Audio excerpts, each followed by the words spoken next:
Dando continuidade à nossa lição, nós paramos no 1.3, dependendo dele em tudo. Vamos lá, pessoal, vamos continuar. Se você não assistiu a aula 1, a gente vai deixar aí no card, porque é recomendado que você assista, senão você não vai conseguir entender aqui o desencorrer da aula, tá? Então, caso você não tenha assistido, volta lá para a primeira aula, assiste ela primeiro, depois você volta nesse vídeo e assiste a aula 2, a parte 2, né? Então, a gente viu o tópico 1, reconhecendo o conselheiro. Depois nós vimos entendendo a sua voz. E agora a gente vai ver a parte 3, tópico 3, dependendo dele em tudo. Vamos lá.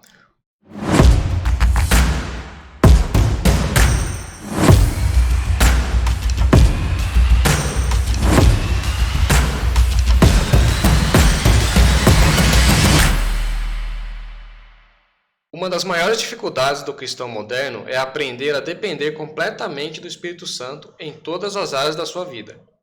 A sociedade valoriza a autossuficiência e a independência, mas o Evangelho nos chama a uma vida de total dependência de Deus. João 16:13 diz: "Mas quando o Espírito da verdade vier, ele os guiará a toda a verdade. Não falará de si mesmo, falará apenas o que ouvir. E lhes anunciará o que está por vir." Então, aqui fala, né? Uma das maiores dificuldades do cristão é a gente aprender a depender completamente do Espírito Santo. E eu realmente concordo com isso, que eu acho muito difícil a gente ter uma vida dependente dele, sabe? Não somente assim, a gente consultar o Espírito Santo só quando tem alguma decisão a ser tomada. Ô Espírito Santo, me ajuda aqui, eu preciso tomar essa decisão de sair do emprego, eu preciso tomar uma decisão de um relacionamento, de fazer algo. Mas eu acho que é muito mais que isso. O Espírito Santo não quer só ser um parâmetro, assim, sabe? Tipo, só me consulta. É como se fosse uma amizade, eu acho, sabe? Muito mais intenso que isso. É a gente depender dele na nossa vida mesmo. Não somente buscar ele só para perguntar alguma coisa, mas sim a nossa maneira de viver. Então, perguntar se a gente tem algo em nós que precisa ser mudado, eu acho interessante. Tipo, se tem algum pecado escondido que eu estou cometendo e o Espírito Santo vai lá e revela para você. Então, não dependa só do Espírito Santo quando você for tomar uma decisão, quando você tiver que fazer algo, mas sim na sua vida. Na hora que você acorda, você conversa com ele. Na hora que você vai dormir, você conversa com ele. Todo momento você está conversando com ele. Não somente quando precisa realmente de algo, né? O Espírito Santo foi enviado para nos guiar em toda a verdade e nos capacitar a viver da maneira que agrada a Deus. Quando confiamos em nossas próprias forças ou intelecto, sufocamos o Espírito, ignorando a ajuda que ele nos oferece. A Bíblia nos exorta a confiar no Senhor de todo o coração e não nos apoiarmos em nosso próprio entendimento, porque é Ele quem endireita os nossos caminhos. O Espírito Santo é quem nos guia por esses caminhos. Aí a gente vai entrar em outro capítulo que fala o perigo da dúvida. 1 Tessalonicenses 5,19, que foi o versículo que a gente leu para começar essa aula, né? Não apaguem o Espírito, ou não apaguem o fulgor do Espírito, como eu tinha dito antes. Duvidar da influência e do poder do Espírito Santo é uma das maneiras mais eficazes de sufocá-lo.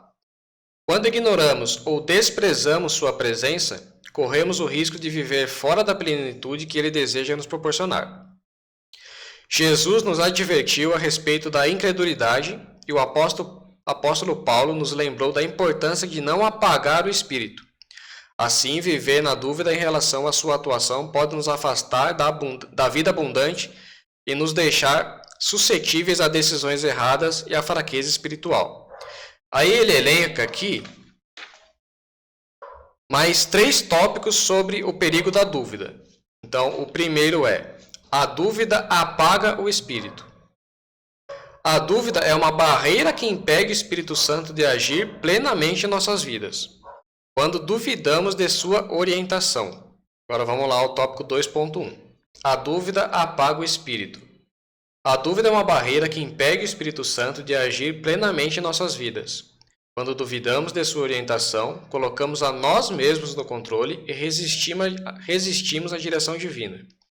Isso pode acontecer quando confiamos mais em nossas próprias habilidades ou no que é visível aos nossos olhos. No entanto, a Bíblia nos ensina que sem fé é impossível agradar a Deus. Assim, quando duvidamos, apagamos o Espírito Santo das nossas vidas e sua influência fica restrita. No finalzinho desse tópico, ele dá uma lição para a gente. Ele fala assim: registre em um diário momentos em que confiou plenamente no Espírito e como isso trouxe frutos. Teve um momento na minha vida que foi o que mais me impactou referente ao Espírito Santo, foi quando eu saí do meu emprego. Eu era funcionário público e em algum momento da minha vida ali nessa profissão eu decidi que eu ia sair. Então eu comecei a orar, comecei a jejuar, comecei a falar com Deus que eu ia sair. Só que, para resumir muito, né, a história, para não ficar muito prolongada, do momento que eu decidi sair até quando eu senti a vontade de sair, quando eu comecei a orar, foram mais ou menos uns 2 anos. Então, quando eu orei para Deus falando que eu queria sair, que eu queria trabalhar em algo novo, Ele não me deu a resposta logo em seguida, um dia depois. Foi o que a gente falou na aula 1, né? Que o Espírito Santo age no tempo dele. Então, às vezes é num dia, às vezes é num dia depois, às vezes é 1 ano depois. No meu caso, foi 2 anos depois. E eu fiquei lá esse tempo todo, esses 2 anos orando, esses 2 anos jejuando. Às vezes chorava, às vezes vinha na vigília aqui, me derramava e ficava lá. Já aconteceu, acho que umas 3 vezes de eu realmente falar com a Karine, por exemplo, minha esposa: não, agora eu vou. Essa semana eu vou sair, não quero nem saber. E não saía, não era a hora certa ainda. Simplesmente sentia assim de não sair. E teve um dia, foi numa vigília, eu estava orando, e realmente nesse dia eu ouvi a voz de Deus falando que aí sim era para eu sair. Aí no dia seguinte, eu acho, não lembro, foi no dia da minha folga, eu cheguei lá, conversei e pedi para sair. E por incrível que pareça, eu pensei que eu ia sair sem nada. Funcionário público não tem, né, fundo de garantia, essas coisas, mas eu pensei que eu ia sair sem nada. Eu acabei saindo com quase 80 dias de folga. Então eu recebi um salário equivalente aí a 75 dias. Eu achei que eu ia sair sem nada e Deus me deu 75 dias de folga para eu continuar trabalhando no meu projeto. Aí eu penso, se eu tivesse saído antes, se eu não tivesse ouvido a voz de Deus e tivesse saído antes, quando eu sentia vontade de sair, há 2 anos antes, né, de tomar essa decisão, eu tenho certeza que eu ia passar um maior perrengue na minha vida. Ou eu ia ter que trabalhar em um outro emprego, ser CLT em um outro emprego, que eu não tenho nada contra também, mas não era o que eu queria, né? Não era o meu projeto, então eu acho que ia ter dado tudo errado. Quando a gente duvida do Espírito Santo, não tem a consciência de que foi Ele que falou, que foi Ele que mandou você fazer, eu acho que a gente fica tão perdido, a gente toma uma decisão errada que vai, não digo nem acabar com a nossa vida, mas vai atrasar muito. Que era para a gente conquistar em tanto tempo, a gente vai acabar conquistando em muito mais. 2.2. As consequências de ignorá-lo. Quando ignoramos a influência do Espírito Santo, acabamos tomando decisões baseadas na carne ou no entendimento humano, o que frequentemente resulta em consequências negativas. A Bíblia nos ensina que o Espírito Santo deseja nos guiar em toda a verdade, mas quando o ignoramos, perdemos a oportunidade de caminhar segundo a vontade de Deus. Isso pode resultar em uma vida cristã apática, onde os frutos do Espírito são escassos. Gálatas 5, 22 e 23, ele traz, né, os frutos do Espírito, que são amor, alegria, paz, paciência, amabilidade, bondade, fidelidade, mansidão e domínio próprio. Contra essas coisas não há lei. Ignorar o Espírito nos leva a decisões que resultam em morte espiritual e distanciamento de Deus. Olha que forte isso. Quando a gente ignora o Espírito Santo, o resultado disso pode nos levar à morte espiritual e o distanciamento de Deus. Eu tenho certeza que você já conhece alguém, seja um amigo, um familiar, que tomou uma decisão errada e depois ela se afastou da igreja, principalmente da igreja. Não digo que afastar da igreja é afastar de Deus, só que a maioria das pessoas que se afastam da igreja, elas acabam se afastando de Deus. A maioria, vamos botar aí com uns 90% das pessoas que se afastam da igreja se afastam de Deus. Então, por conta de uma decisão errada que ela tomou, e às vezes ela vai falar até que foi o próprio Deus que mandou ela fazer isso, ela acaba morrendo espiritualmente. Então, olha como é importante a gente saber discernir a voz do Espírito Santo. Pense em situações passadas onde você ignorou a direção do Espírito e quais foram as consequências. No vídeo anterior, né, na parte 1, a gente deu o testemunho de quando a gente tomou a decisão errada de sair lá da nossa casa e ir para uma casa maior.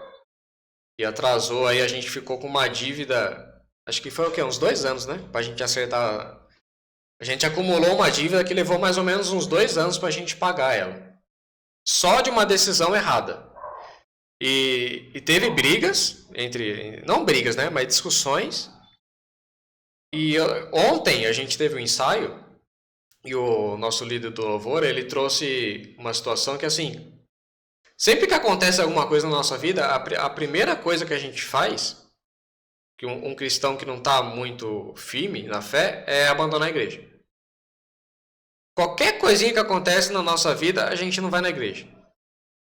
O carro quebrou. Já te impede de ir para a igreja. Tô com dor, tô com febre, tô doente, você não vai para a igreja. Tô com não sei o que, não vai para a igreja. Aconteceu alguma coisa, você não vai para a igreja.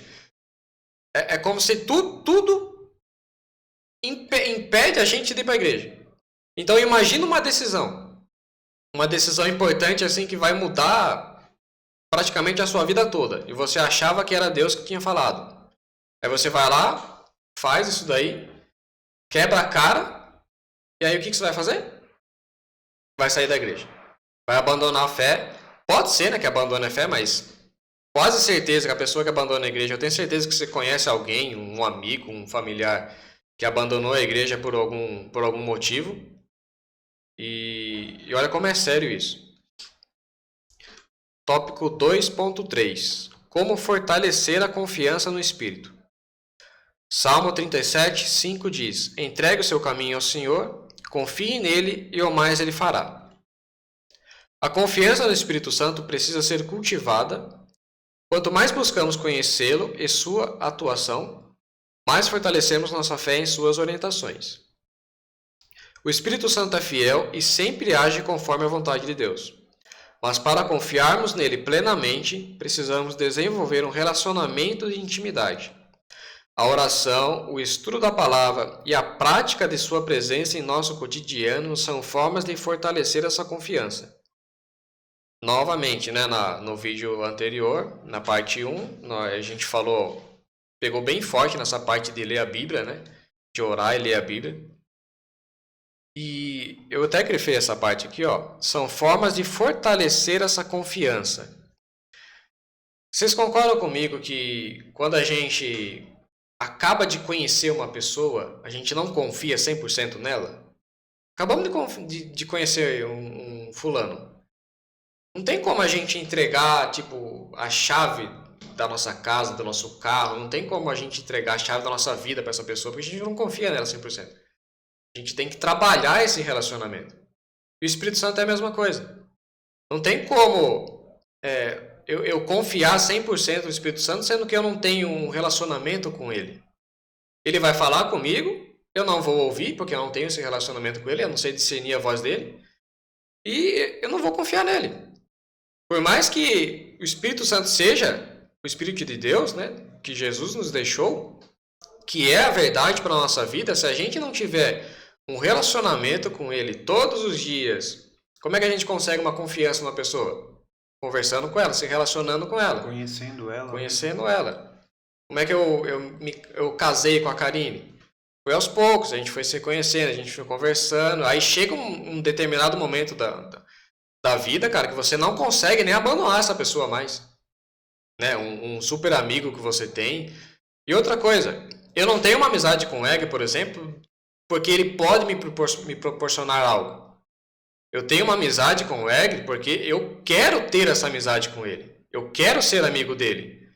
A gente não pode ser amigo do Espírito Santo só para ele nos proporcionar algo. Não tem como eu chegar para Jesus e pedir algo para ele e depois ele me dar e eu abandonar ele. Ou seja, eu quero Jesus então só para conseguir alguma coisa. Eu quero ter um relacionamento com Jesus só para conquistar algo. Depois que eu conquistei, chega. Acredito que vocês também conheçam pessoas, né, que chegaram na igreja, por exemplo, querendo ser curada, querendo alguma libertação, querendo alguma coisa. Acabaram conseguindo, Deus abençoou essa pessoa, mas depois disso ela foi lá e foi embora. Abandonou a fé. Então a gente vê que essa pessoa ela não quer ter um relacionamento, ela não quer ter um contato, ela só quer ter a bênção, né? Agora, pagar o preço mesmo ela não quer. Então, para a gente ter essa confiança no Espírito Santo, para a gente ter esse relacionamento, tem que ser dia após dia. Todo dia. Quando você for dormir, você ora. Quando você acordar, você ora.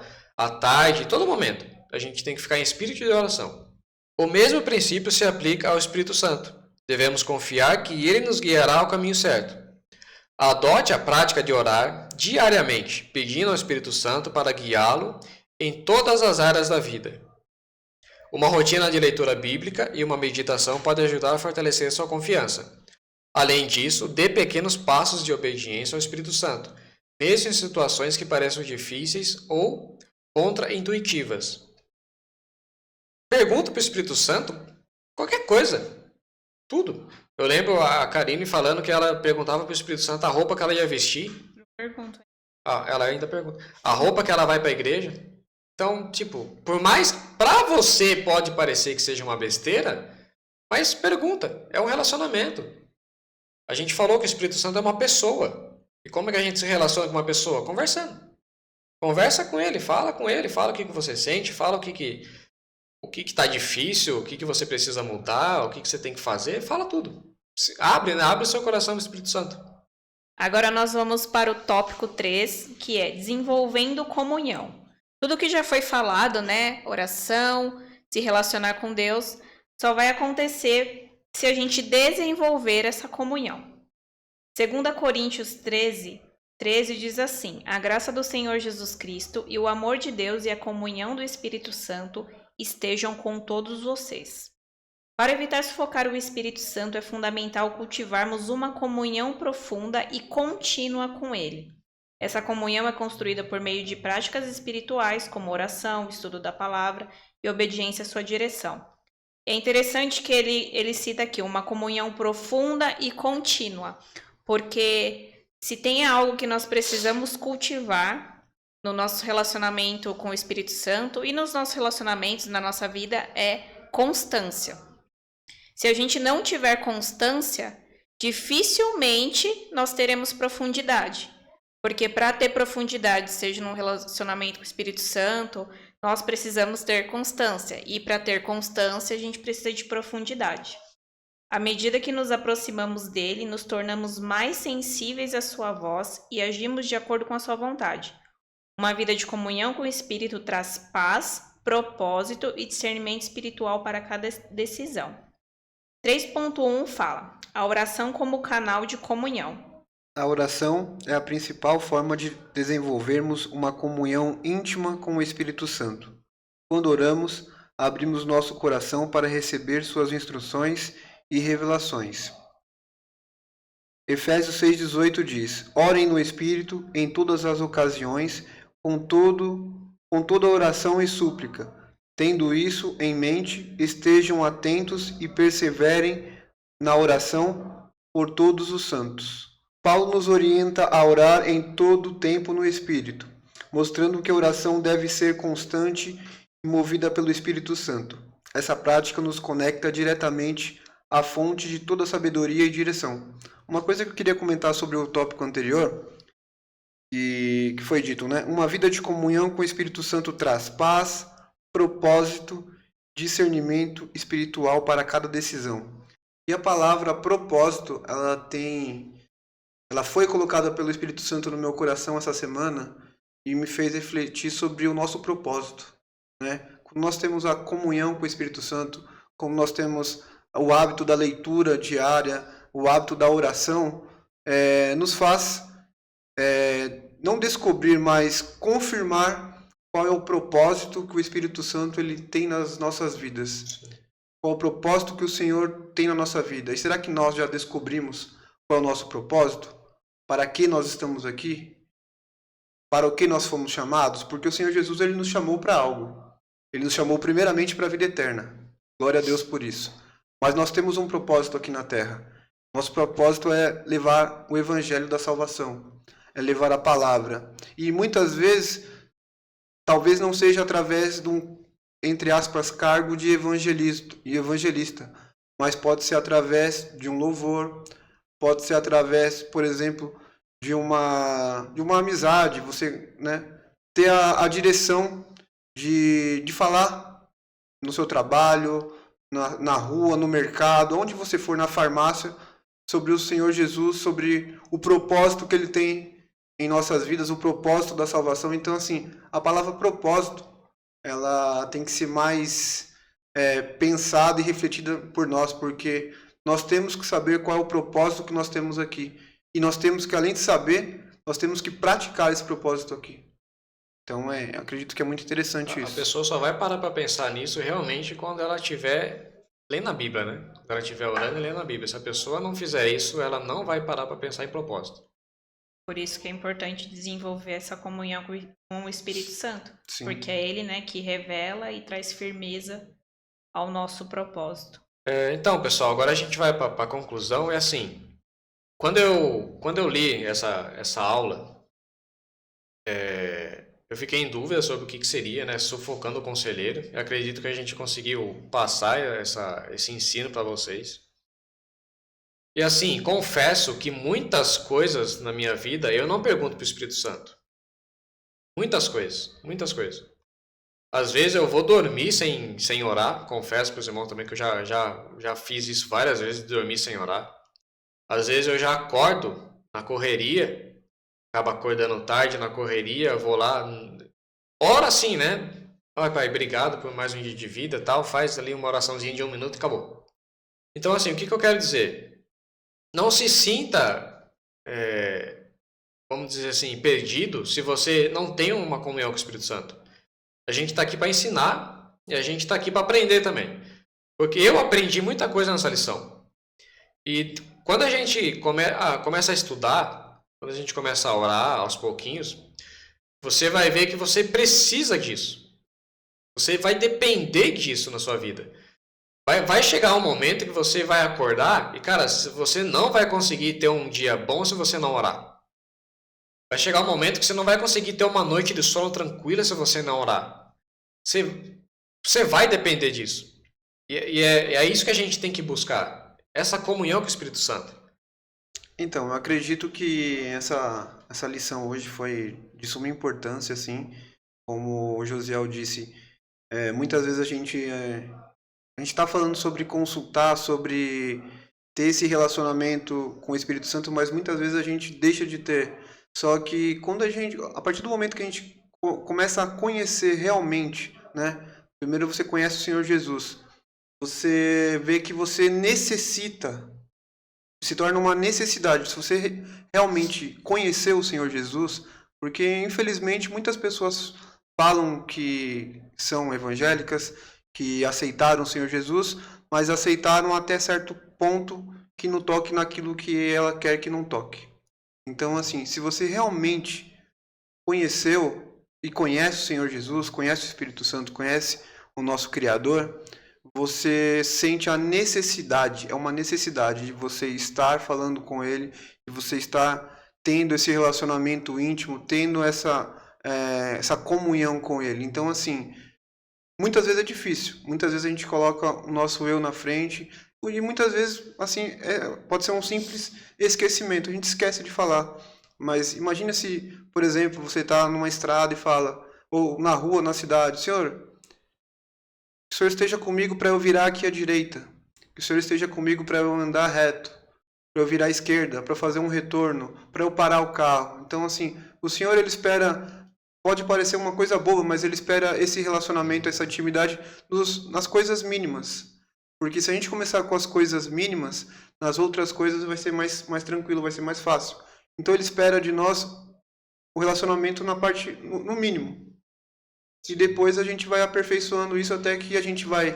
Quando a gente abrir o olho, a gente já vai pensar no Espírito Santo. Quando a gente levantar da cama E durante o dia, durante a tarde, durante a noite, Vai ser automático, vai né? ser automático, vai ser aquele. Vai ser automático. É uma maneira de viver mesmo. O estilo de vida, Um né? estilo de vida. Quando a gente fala de dependência, vamos pensar. Como eu ensino crianças, eu gosto de trazer tudo para o lado mais prático da coisa, né? De entendimento. Vamos pensar num dependente químico. Ele depende, literalmente, ele depende daquela substância para ele ficar bem, até para viver. Se ele fica sem, ele entra em abstinência. Ele não consegue funcionar direito sem aquilo. A gente tem que depender a tal ponto da presença do Espírito Santo que a gente não consiga viver sem ele. Quando o José falou que eu pergunto para o Espírito Santo até a roupa que eu vou vestir, eu pergunto. E muitas vezes já falaram que isso era besteira, porque o Espírito Santo tá preocupado com a roupa que você vai vestir.